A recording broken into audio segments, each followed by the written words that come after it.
అందరికీ నమస్కారం అండి.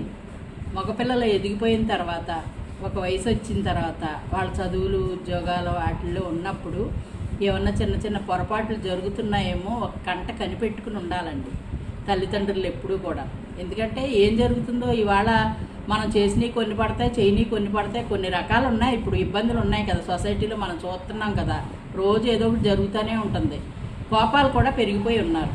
ఈ కోపాల్లో ఏం చేస్తున్నారో వాళ్ళకే తెలీదు, చూసేవాళ్ళకి అర్థం కాదన్నట్టుగా ఉన్నారు. అందు గురించి అని ఒకసారి మనం ఒక కన్ను వేసుకుని ఉంచుకోవాలండి. కొంత కాకపోతే కొంత అన్నా తల్లి తండ్రి ఇంట్లోనూ తోబుట్టులు వాళ్ళు ఒకళ్ళనొకళ్ళు పలకరింపులు సీదరింపులు లేకుండా మంచిగా మాట్లాడుకోవటం, ఏం జరుగుతుందో కనిపెట్టుకోవటం, పని కట్టుకుని అదే పని మీద ఉండాలి. వాళ్ళు పెళ్ళిళ్ళు అయిపోయి వాళ్ళ బాధ్యతలు తీసుకున్నాక కొంత మనకు ఒత్తిడి తగ్గుతూ ఉంటుంది. తల్లిదండ్రులు జాగ్రత్తగా ఉండవలసిన పరిస్థితి వచ్చింది ఇప్పుడు.